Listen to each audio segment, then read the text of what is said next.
What's up, YouTube? Absolute here with an update on the Mamba Monster Rustler. As you can see, the XO wheels have been mounted. Front shock tower replaced with the STRC one again. Reason I did that is actually there's a little bit higher of a shock mounting point with the STRC shock tower, and allows me to have more shock travel with how low it is. There's not much as it is here, as you can see already. Enough for just on-road use, but that actually allowed me to mount it up a few, like 2 millimeters up, which makes a big difference in the shocks. As you can see, the shocks don't have too much travel as it is, so it did make a difference, but there's enough anyways for just the on-road travel anyway. So just put the new spacers in the shocks. By the way, what I use actually for spacing is, instead of fuel tubing where it can kind of smush and hard to get even, I use plastic ball joints from like a Revo. Just like on the 1/16th, there's little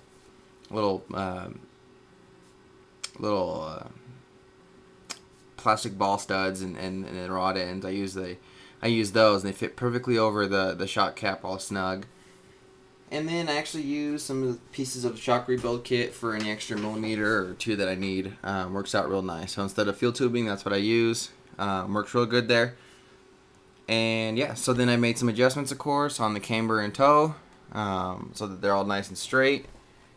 As you can see here from the top view, it still kind of looks, if you look at it that way, it looks like they're cockeyed out, but is of course with the proper camber gauge, you can see that they're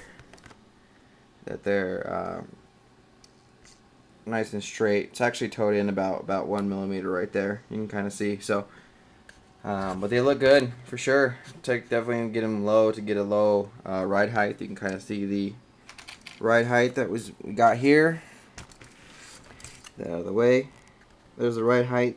A little bit lower on the front. So I had a little kind of slanted. Kind of help with any wheeling.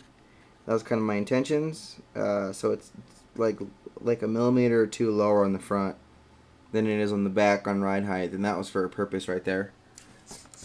Yeah, it looks good though. I'm happy with the results.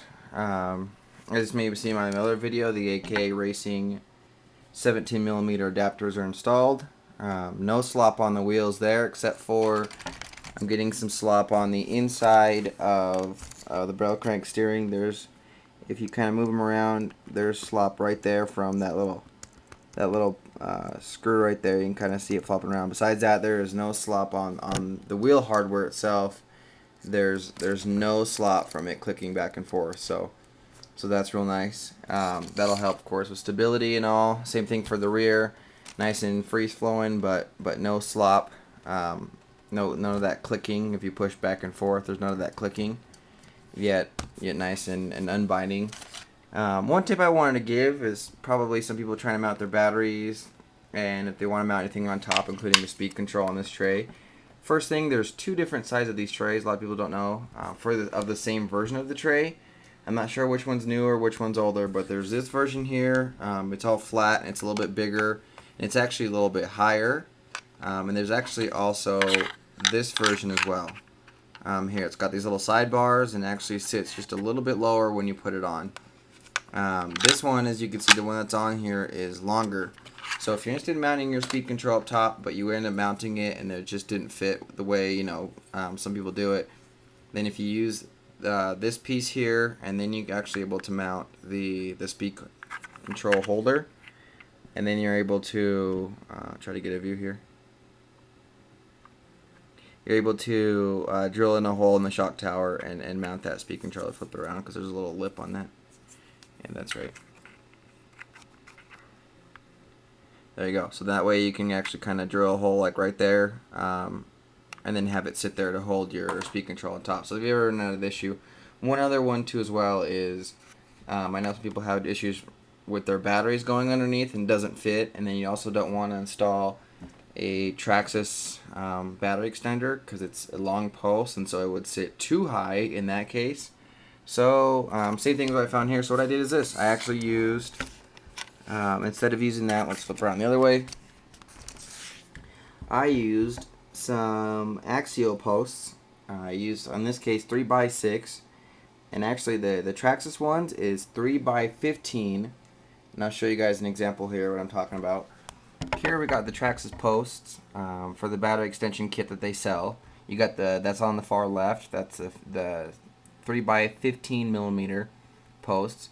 In the middle you got a 7.5, and on the right hand side you have a 6 mm post, which is what I am using here. As a matter of fact, I use that with this one, and it was a perfect slide for the battery underneath. And then what was nice was when the battery cradle on top, it would sit perfectly flat. I noticed actually when I switched it out to the other one that this one here actually sits a little bit higher, and so I'm actually going to go down probably to a 3 mm one, and I'll show you guys. This is actually what I'm talking about here. There's your axial part 1327, the 7.5 by 6 mm spacer. Here I have a 2 mm, and then I have a 3 mm by 6 spacer. So they're just like, as you can see, they're almost identical to the Traxxas ones, except maybe a little bit more glossy. But I mean, if you didn't put them side by side, you'd say they came from the same place. And yeah, so as you can see too as well, without having to put those big long posts, you can take a 3-cell battery, and this thing can come out. And you can slide that right in, as a matter of fact. So I can actually go a little bit lower, 2 or 3 millimeters on there, and then have that sit nice and snug. So if I was going to put my speed control on the side, as a matter of fact, with the other one, if I put this down and then I slid another battery on top, let's use this for an example, it would sit nice and flat too as well. So I could put braces around, and then they kind of won't be touching. I'll probably, well, I'm not really sure. If I mount speed control on the side, I'll do something like that, and then put the proper spacing here so that it sits flat, and then I can strap them so they're not touching directly, and then put like this, and it'll sit on top. Or in this situation, I'm going to see what I'm going to do. Something like that, but forward. The speed control is going to sit here, and then the battery is going to go more forward. I guess that's a benefit to putting the speed control on the side, is you're able to kind of do something like that. But yeah, there's the updates, of course. Back to the back, of course, as in some of the other videos I've shown. The gearing is completed with all the dremeling out that I had to do with the tungsten carbide bit to get the gearing to fit properly all the way there. Increase that bottom slide hole. 34 gearing, and then wheels and tires look good. Adapters look good. As you can see, the wheels are all nice and straight. Yeah, so just one step closer to sticking out on the road and seeing what you got. So with that, thanks for watching. Check back in soon. I have more updates. And shout out to everybody else out there with Rustlers and everyone in the RC. Gotta love the hobby. Latest.